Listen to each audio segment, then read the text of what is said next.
Bismillahirrahmanirrahim. Assalamualaikum warahmatullahi wabarakatuh. Waalaikumsalam warahmatullahi wabarakatuh. Innal hamdalillah nahmaduhu wa nasta'inuhu wa nastaghfiruh wa na'udzu billahi min shururi anfusina wa min sayyiati a'malina may yahdihillahu fala mudilla lahu wa may yudlil fala hadiya lahu wa ashhadu an la ilaha illallah wa anna Muhammadan 'abduhu wa rasuluhu la nabiyya ba'da. Allahumma salli wa sallim mubarik ala nabiyyina Muhammadin wa ala alihi wa sahbihi ajma'in, amma ba'd. Oke. Kita akan membahas ya di kitab apa nih? Al-Adabul Alim wal Muta'allim. Adab guru dan murid. Ini kitabnya. Ya. Mungkin sebagian dari kalian memang tidak dapat kitab ini, tapi ini perlu ya. Video ini dibuat untuk kalian-kalian nanti mengisi waktu di rumah. Misalkan tidak bisa hadir ya, nanti anak-anak kasih tugasnya di grup ya. Ini motivasi motivasi ya. Tadi ada sempat teman kita ya, Samil tadi mungkin dia capek ya, ngeluh ya. Apa tadi kamu sampaikan, Mil? Apa? Capek ya? Capek iya memang. Nah, jalan menuju surga itu tidak mudah, perlu perjuangan. Sebagaimana kemerdekaan negara perlu perjuangan. Sampai kapan? Sampai sekarang. Ya, kita lihat banyak orang yang memperjuangkan kemerdekaan. Di sini Ustaz akan membawakan ya perkataan dari Wahab bin Munahib. Dia menuturkan apa? Akan lahir dari ilmu. Ya, silakan yang pengen nyatat silakan.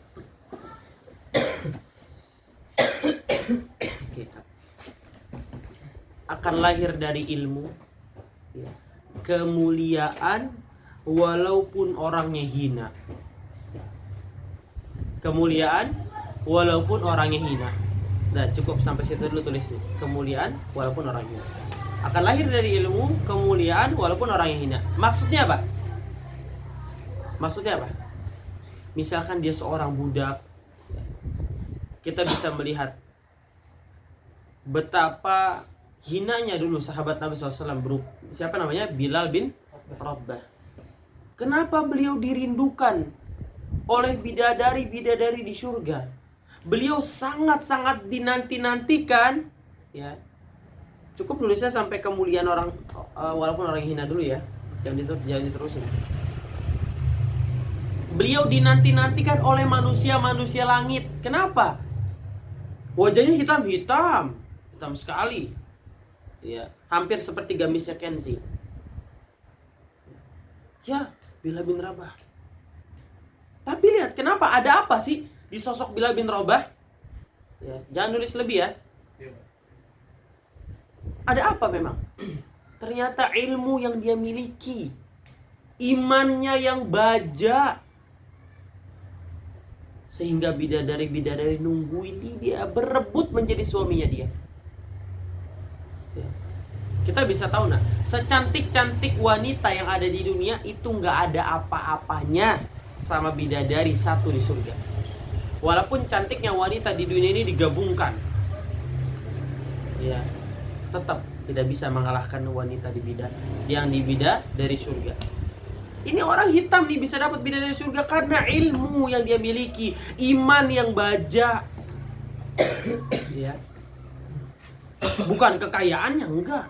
Lihat kita bisa lihat Bilal bin Rabah. Siapa sih dia? Tapi terompahnya aja udah nyampe di surga. Kenapa? Ilmu berupa iman. Ya, sampai dia dimerdekakan, ya dibeli kalau nggak salah sama Abu Bakar As-Siddiq radhiyallahu anhu. Sehingga dia mendapat merdeka dan dia bisa memperjuangkan dirinya. Dia bisa memperjuangkan Islam. Itu yang mahal dari seseorang. Intan mutiara yang tidak pernah bisa dibeli. Apa itu? Keimanan dan keilmuan. Inilah yang membuat Bilal bin Rabah disegani oleh penduduk langit, dicintai dan dinanti-nantikan, ditunggu kedatangannya oleh penduduk langit seperti bidadari dan yang lainnya ya. Hanya butuh iman dan keilmuan. Itulah ya. Tadi dikatakan oleh Wahab bin Munahib, beliau mengatakan apa? Akan lahir dari ilmu. Pertama, kemuliaan walaupun orangnya hina. Terus yang kedua, kekuatan walaupun orangnya lemah. Kita bisa melihat ya. Banyak di luar sana orang yang letoy ya, tapi otaknya canggih ya. Kita bisa melihat Pak Presiden kita sebelum Pak Prabowo ya, tidak terlalu gagah, tidak, tapi lihat kecanggihan pemikirannya. Dia bisa memutarbalikkan semua yang tadinya masalah bisa jadi solusi. Kita bukan bukan ikut campur ke politik, bukan, tapi kita bisa ngelihat orang seperti itu yang kita kenal. Kenapa dia bisa jadi presiden? Lihat, apakah karena badannya gagah? Enggak. Lihat, ada apa? Ternyata keilmuannya, kecerdasannya. Itu yang membuat dia bisa memimpin negara. Itu. Kita bisa melihat Abu Bakar As-Siddiq. Untuk tenaga, untuk otot, nggak terlalu jauh sama Umar bin Khattab. Iya. Jauh sama Khalid bin Walid, jauh. Jauh banget. Jauh sama Ali, jauh sama Utsman yang tinggi. Tapi kenapa? Mereka semua disuruh nurut sama Abu Bakar. Kata Muhammad SAW, aku memilih Abu Bakar setelah aku. Seperti itu. Kenapa? Yang lemah kok kita disuruh tunduk sama yang lemah? Ya, bahkan kalau kita bisa menjadikan tolak ukur ya. Abu Bakar contoh rahimahullah, radhiyallahu anhu, ketika bertarung contoh sama Umar, siapa sih yang kira-kira menang? Abu Bakar sama Umar. Secara fisik Umar. Tapi kenapa lihat begitu Umar datang di hari wafatnya Nabi SAW, ngamuk Umar. Umar yang segede gitu, bahkan di lapangan ya, maksudnya di tempat peperangan itu kan jauh udah gitu luas banget kan ya. Bahkan kalau dikatakan Umar di sini, pasukan kaum kafirin ada di masjid tempat kita biasa sholat, Umar sekali teriak Allahu Akbar, kedengarannya sangat kencang, padahal itu di tanah luas, di tanah lapang yang suara bisa kemana-mana. Kalau logika kita nggak bakal kedengaran loh, segitu luasnya, itu segitu jauhnya ya. Ketika beliau marah-marah sampai bawa pedang, Muhammad tidak meninggal. Siapa yang mengatakan Muhammad mati? Akan aku pisahkan kepala dan badannya, alias dipenggal. Keluar Abu Bakar As-Siddiq, ya Umar, wa ma Muhammadun illa rasul. Muhammad hanyalah seorang rasul. Qad khalat min qablihi rasul. Dia sama seperti rasul-rasul yang sebelumnya. Dalam artian dia butuh makan, dia makan, dia minum, dia butuh punya istri, dia butuh punya istri. Ya, dia butuh punya sahabat, dia butuh punya sahabat. Dan rasul-rasul lain emang sebelumnya nggak meninggal, nggak mati. Ya sekarang dia sudah mati. Apakah kalau dia meninggal engkau akan kembali kepada kamu yang dulu, yaitu kafir? Cuma dengan kata-kata itu jatuh Umar bin Khattab. Lihat sekali lagi otot yang kamu banggakan, otot yang kita semua banggakan, itu nggak akan pernah menang lawan namanya kecerdasan atau otak. Kenapa di satu waktu Amr bin As Nabi SAW tunjuk untuk memimpin pasukan yang di dalamnya ada Umar?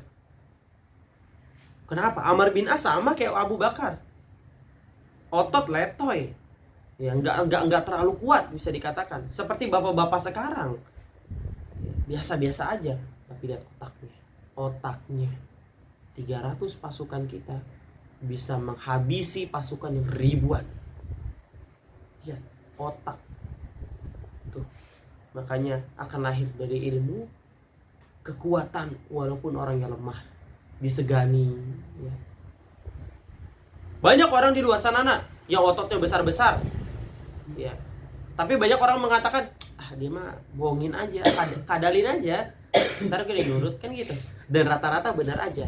Justru orang-orang besar ya, itu jadi pasukan terdepan, itu jadi tameng bukan menguasai. Kita bisa lihat. Ya, seperti itu. Itulah yang dimaksud mengenai kekuatan walaupun orangnya lemah. Kedekatan walaupun orangnya jauh. Ya. Kedekatan walaupun orangnya jauh. Banyak orang yang tiba-tiba kenal sama kita, entah dari mana. Kita nggak kenal dia, tapi dia kenal kita.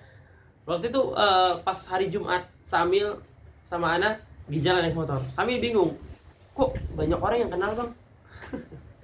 Saat kenapa banyak yang kenal sama Ustadz sih? Tuh, kedekatan hati nak, walaupun orangnya jauh, walaupun nggak dikenal. Itu.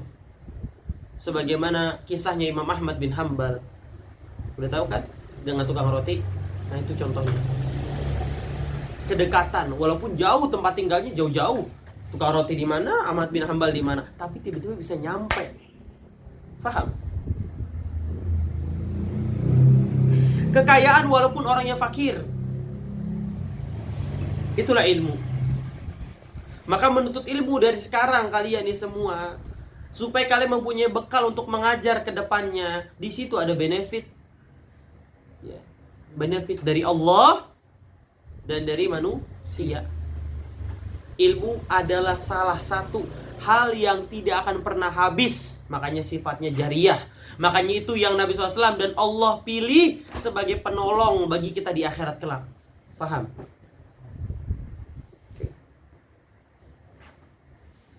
Kewibawaan walaupun orangnya rendah. Kewibawaan walaupun orangnya rendah. Seperti contoh, dia ini orang yang miskin misalkan. Wibawanya bisa tinggi karena dia memiliki ilmu. Dia bisa naik ke mimbar. Ya, dia bisa berkhutbah bukan karena dia ini rumahnya kayak gimana, bukan karena dia ini orang miskin atau tidak. Wibawanya naik di situ. Ustadz sehat Ustadz, banyak yang sapa ya. Tetap Nabi SAW mengatakan al-ilmu nurun. Ilmu itu cahaya bagi pemiliknya. Jadi orang tuh ngelihat dia tuh enak aja, deket aja bawaannya. Ya, paham? Ya. Al-ilmu nurun. Kalian sekarang lagi mengumpulkan cahaya-cahayanya Allah untuk diri kalian sendiri. Lihat nanti hasilnya. Kalian akan menjadi orang-orang yang Allah pilih untuk menjawab beberapa pertanyaan dan problem dari manusia-manusia yang lainnya. Mau nggak seperti itu? Misalkan ada yang datang ke rumah Radit. Assalamualaikum Ustaz Radit. Ada waktunya nggak 10 menit? Anda mau ngobrol sedikit. Oh iya silakan, ada apa? Ya Anda di rumah begini. Dicurhat. Ya. Berarti orang itu percaya sama Radit bahwasannya Radit bisa menjawab. Menjadi orang yang didengar sama masyarakat. Tuh. Kita bisa lihat nak. Ya, pada saat pilkada misalkan ya. Para calon legislatif itu datangnya kemana? Ke Ustadz. Minta foto, minta dukungan. Ya. Pada saat dia pilkada, dia dikasih mic, panggung, di bawah ada Ustadz itu. Seakan-akan menceritakan kepada masyarakat, Ustadz ini dukung saya loh, ayo dukung saya. Lihat. Ya, ada beberapa ya waktu itu kayak kalau kalian tahu Habib Lutfi ya, itu dibawa sama pilkada caleg. Jadi kan orang banyak yang dukung dia. Kenapa? Karena Habib Lutfi dukung dia. Banyak. Oh Ustadz ini dukung dia, kasih dukung karena Ustadz ini dukung. Dia Ustadz favorit saya gitu. Itulah yang menunjukkan nah. Ustadz itu bakalan selalu tinggi derajatnya. Bakalan selalu tinggi. Presiden minta nasihat dari mana? Raja minta nasihat dari mana? Kalau bukan dari orang alim, bukan dari ulama, dari siapa lagi? Ketika dia kurang sabar dalam menghadapi masalah, dia datangnya ke Ustadz apa ke gubernur? Ke Ustadz, kayak gitu. Ke para kiai, ke para alim ulama untuk dinasehati. Makanya satu lagi nih, keselamatan walaupun orangnya bodoh. Pak, kan orang berilmu, kok orang bodoh? Nah gini, Keselamatan walaupun orangnya bodoh. Contoh gini nak, kamu memang tidak tahu perihal listrik. Contoh, kamu taunya agama. Agama tidak menjelaskan listrik, ya? Tidak, karena itu urusan dunia. Akan ada orang yang menyelamatkan kamu. Contoh, Ustaz, biar rumah Ustaz saya tangani listriknya. Saya ahli insya Allah. Nah itu, keselamatan. Walaupun dia bodoh dalam satu hal ilmu duniawi. Listriknya biar saya benerin Ustaz. Cek, oh ini Ustaz harus beli ini doang nih Ustaz, nggak perlu yang ini. Kayak contoh HP rusak. Ada aja tuh orang yang Ustaz HP-nya kenapa kok nggak bisa dihubungin? Ya HP saya lagi rusak nih LCD-nya, jadi saya nggak tahu siapa yang telepon. Oh sini Ustaz saya benerin. Kan gitu. Ya, tuh seperti itu. Dan makanya Pak Bro sampaikan kepada kalian, selelah-lelahnya kalian datanglah untuk ngaji. Karena nak, obat lelah itu adalah Al-Quran. Obat lelah adalah agama. Obat lelah adalah guru, ustaz. Itu obat lelah. Obat lelah adalah nasihat. Itu obat lelah. Nak. Bukan justru kamu malah di rumah, bukan justru kalian malah di rumah, ya mungkin mereka kalian scroll. Itu malah merusak otak secara tidak sadar, nak. Di situ otak kalian malah makin capek. Sebagaimana gini, Pak Du kasih tahu sama kalian. Buku, misalkan buku, ya.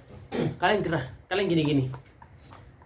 Kesannya adem, tapi justru malah makin gerah. Kenapa? Badan kita bergerak nih, tubuh kita bergerak.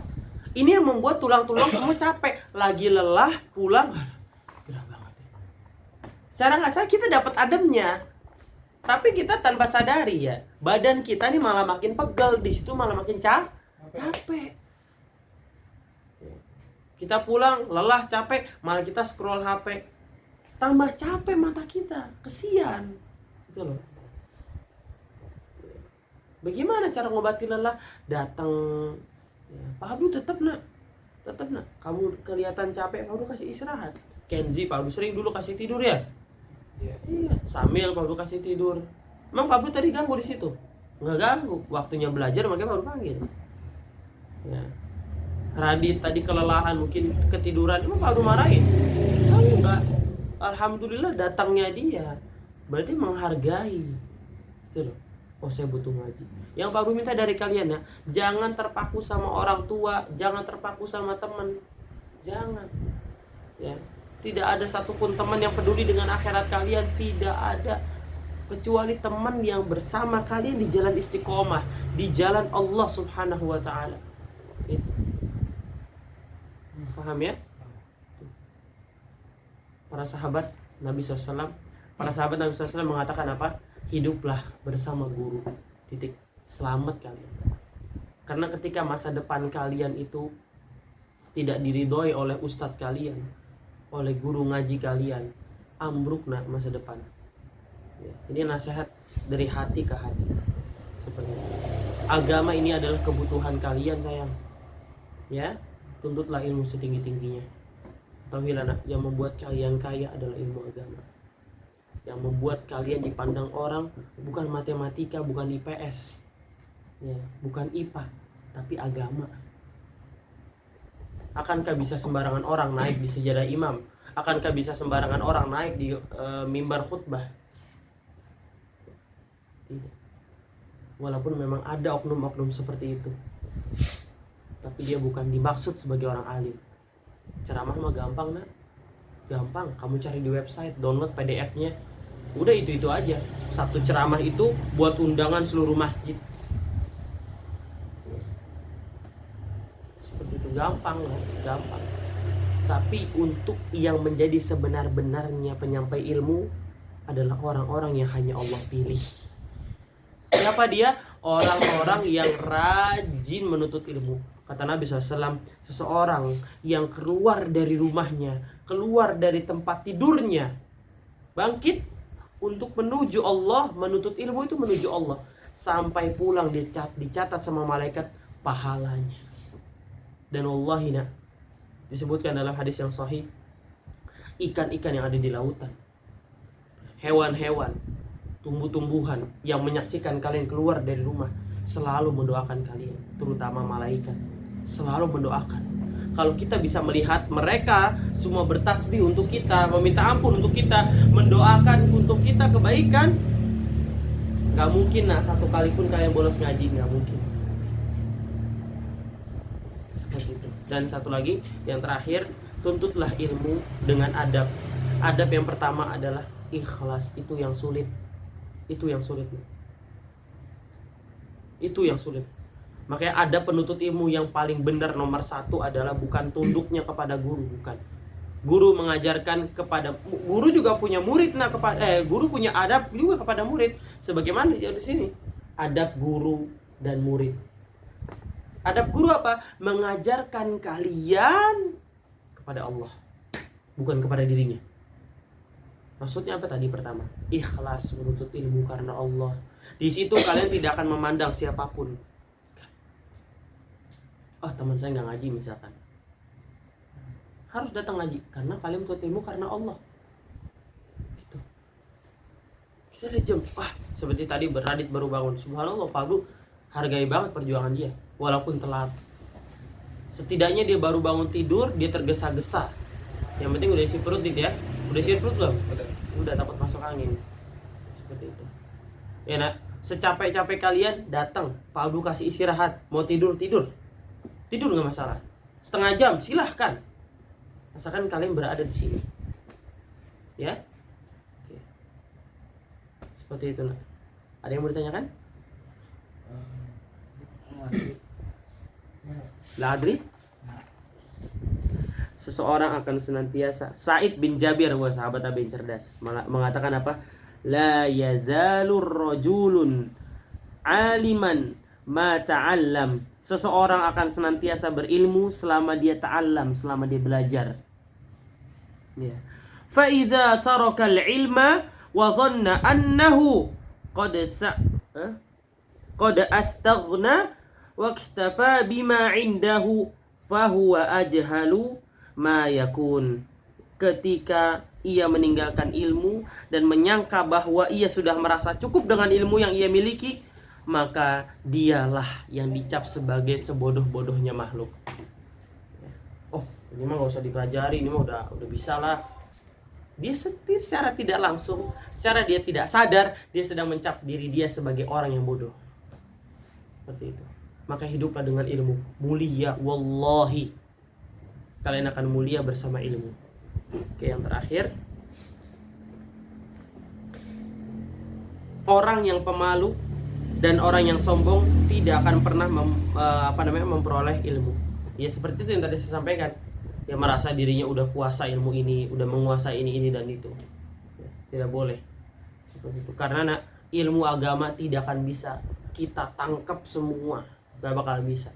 Maka Nabi SAW mengatakan, tuntutlah ilmu sampai liang lahat. Berarti itu tidak akan pernah habis sampai kalian mati. Dan bahkan kalau kita udah mati pun ada pasti ilmu yang belum kita pelajari. Ya Mil ya? Apa Mil? Terus? Sampai yang lahat. Dan pasti apa tadi? Dan pasti kalian tidak tidur. Bukan. Tidak akan pernah pergi ke negeri bukan. Tidak akan pernah meleset dari Tidak akan pernah. Tadi mimpi meleset. Bukan. Insya Allah Kita nggak akan pernah penuh dalam ilmu agama. Maksudnya kita nggak bakal pernah nguasain seluruh ilmu agama itu. Barang siapa yang tipis wajahnya, tipis pula ilmunya.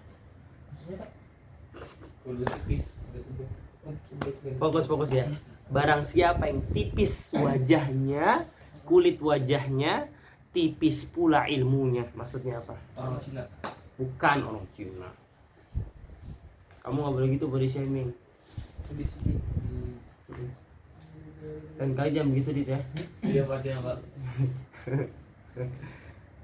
Apa maksud tipis wajah? Oh. hatinya rusak. Benar. Lah. Inian Pak, apa namanya? Wajahnya Garam wajahnya nggak enak. Bukan. Tipis wajahnya, tipis pula ilmunya. Maksudnya apa? Dia malu bertanya. Dia orang yang Bohong. Oh, mau bertanya. dia orang Gengsi. gengsi. Tipis tuh wajahnya. Gitu. Bukan operasi plastik, bukan. Ups. Halo, gengsi sombong. Tuh, itu tipis wajahnya. Nggak tahu malu. Malu salah, nggak tahu malu salah.